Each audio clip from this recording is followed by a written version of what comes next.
What's going on, guys? We are officially starting the Cefiro giveaway build. We're gonna be pulling the rear end out, chucking a diff in, chucking axles in, swapping out the knuckles because currently it has S14 knuckles on there. We're gonna be putting a factory Cefiro knuckle back in it so we can retain the factory handbrake setup with the handbrake shoes. If you wanna enter for your chance to win this car, I'll chuck a link in the description below. If you get your entries in via the link, you triple your chances of winning this car. I'll get you guys a little up to speed on it. So this is a Cefiro that I've had for probably the last 3 years. I initially brought it years ago on my YouTube channel. You can actually go and see the video where we first picked this up. It was like my 6th or 7th video ever. I got it with an RB25 det, was 5-star, had big brakes on it, had adjusties and GDR seats in it. The engine got pulled out of this car and I ended up throwing it into another Cefiro that I had at the time. And then over the years, it's just slowly sort of got parted out to the point where it was almost gonna get scrapped. And then the prices started to skyrocket and this, at the time, worthless shell started actually to become worth some money. I decided to resurrect it. We got the engine bay all stripped down, paint prepped, and we painted it this Ford Falcon blue. It's got a little bit of silver and a metallic additive in it to make the sparkle pop a little bit more in the sun. We are going to be painting the whole car the same color, and I'm super stoked to see how that's going to turn out. We got a lot of paint prep to still do, but a majority of it is actually already done. Engine wise, we've got this RB20 sitting in the corner here that's going to be going in it. Should be making around the 240 to 250 horsepower mark. It's going to be getting a tune. It's not going to be the most powerful car in the world, but it's going to be a really cool car for someone to probably jump in, take to the track, start learning how to drift. It can go back on the road, it is live reg, but it will need a bit more work before it will be able to be ran through cert and things like that because it is a factory 20E auto body. So it's gonna need to be certed for the manual conversion, the adjusties, the 5-star, the big brakes, and the turbo added onto the motor.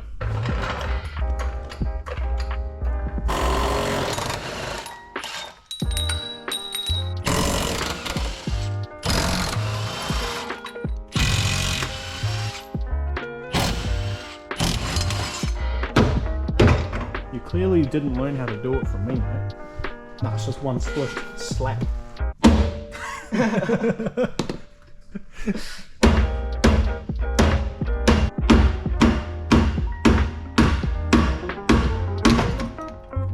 You got it, first try.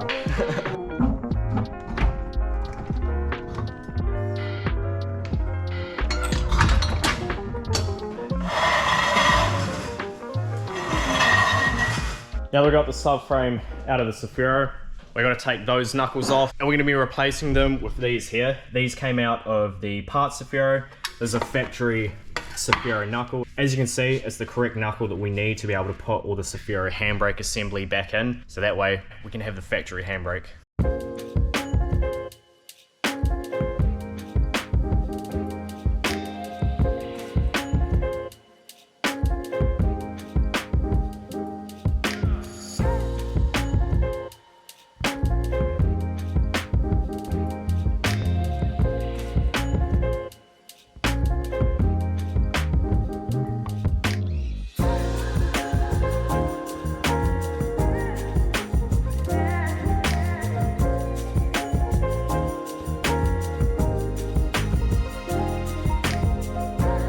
Well, this clip didn't turn out as I had hoped. I forgot to set it to normal video mode after it was on time-lapse, but basically Anthony is just swapping out the camber arm. It had an S14 camber arm in there. I remember when I was going to move this car a while ago, I needed to just throw it together and that's all I could find, but here he is, just putting the factory Cefiro camber arm back in. Anthony got the camber arm swapped over. Now we're going to chuck this diff in. It's got some nice polyurethane front diff bushes in it. And then we're also going to chuck these axles in.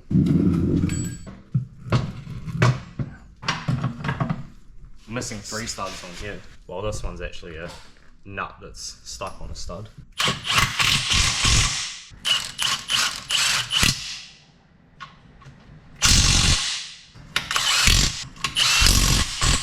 Two studs, 2 bolts, RFBO.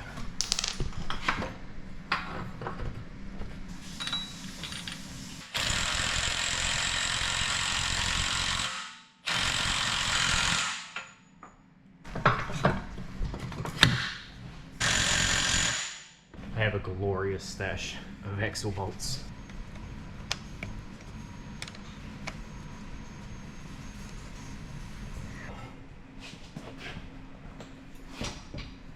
Jim's paying off, mate.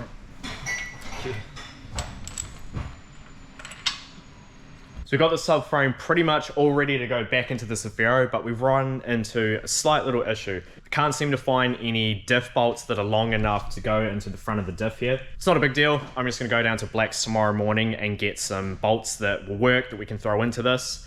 Until then, we're gonna throw the subframe back into the car and just have the jack supporting the diff up overnight until I can go and get those bolts. Sam, can you please jack the jack? Slow it down a little bit first.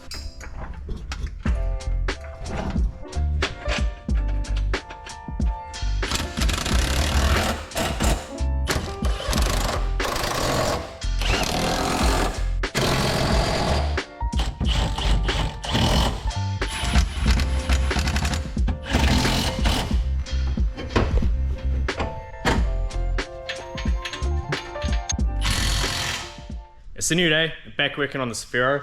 This morning I went down to Black's Fasteners and got some new bolts for the diff. Just a little update for you guys too. I also went and got my Corolla a warrant this morning and got it registered, so thankfully I was able to avoid some fines. A couple of you guys pointed out that it was super lucky that I didn't get it green stickered, because when I got pulled over the other week, I hadn't had a warrant in about a year and a half. And I think at about a year, it's usually just an instant green sticker. I got a good cop, I was good to him, so it just goes to show if you're not a dick, they can let you off with some things. Got all that sorted, managed to avoid $300 worth of fines, so I'm super stoked on that. But yeah, anyway, we're gonna get into the Cefiro, so I've got to chuck these diff bolts in, and then I'm gonna put the handbrake assembly together, get the brake rotor and get the brake caliper on, and basically get this whole rear end all tied up. First part of the handbrake assembly we've got to put in is the handbrake and cable itself. Interior's looking a little packed in here.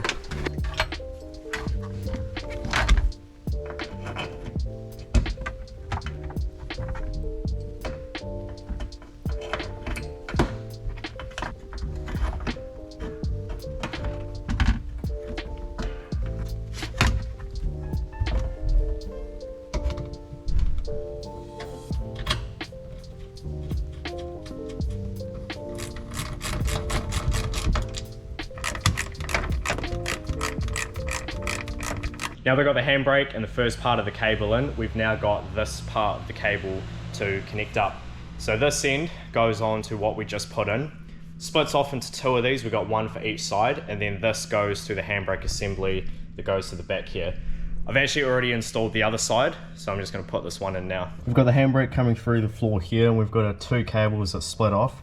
It's got this little hanger here, couple of these little tabs that sit on the line. You just clip these into this bracket. This is a factory auto body, so they have a different kind of handbrake system, and I think the manual ones have like another bracket here where this goes onto, but this car doesn't have it.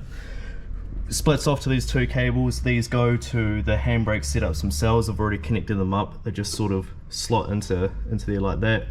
This is adjustable, so you just like sort of wind it up until there's tension on it. It doesn't have to be super tight, but you don't want it to have a ton of slack either. And then it's got two studs that stick out of the body here where these just slip onto. They've also got a little locating thing on them.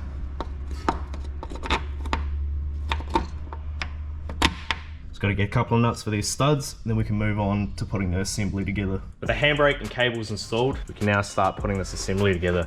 So we've got the cable that comes through the subframe there. It's got a little boot on it that I still need to pull through. We're just gonna push this back a little bit, and then it just comes through that hole right there. And there's a little stud on the back of the hub that it just sits onto. It's got a little locating thing on it, so it sits exactly how it should. And then we just chuck a little 12mm nut on that stud.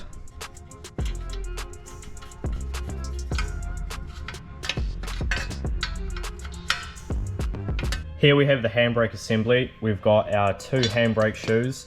This one here connects to the cable that we just put in. We've got this piece that goes at the top with a little spring in it. We've got these two springs that go into the top of these, which hold them together.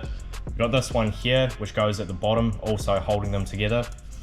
This little piece here goes just at the top there after we put the shoes on, and it just gives the spring something to rest against.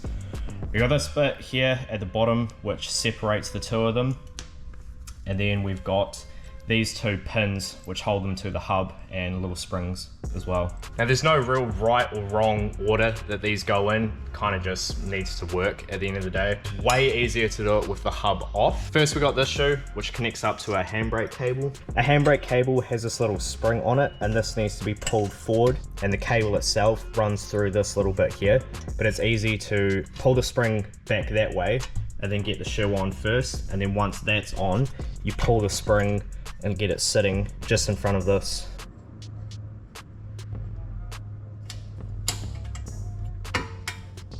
And that sits just there like that. Then we take one of the pins and this slots in there. On the hub, it's got a little slot which that goes into. You just press that in and you twist it round to lock it in place.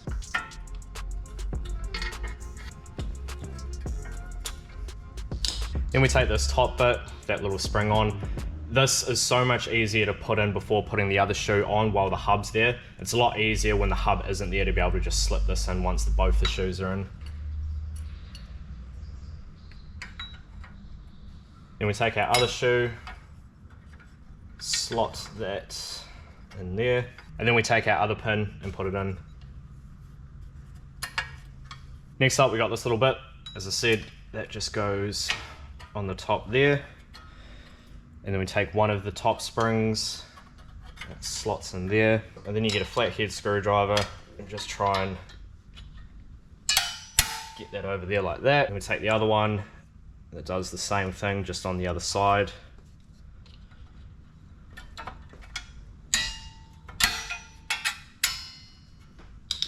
Then we've got the bottom spring.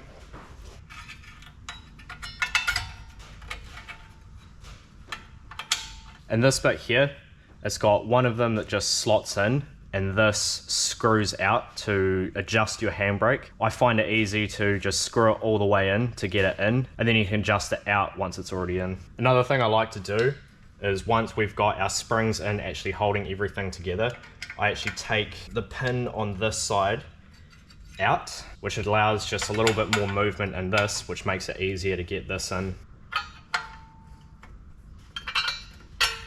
Now that we got that in place, we put this pin back in. Without the hub, it's easier to get that piece in first, and then you can put the spring in after, but it's a bit harder to get the spring up in there while the hub's on if that's in place.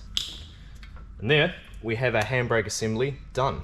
With all this together, we can now chuck our brake rotor and our brake caliper on.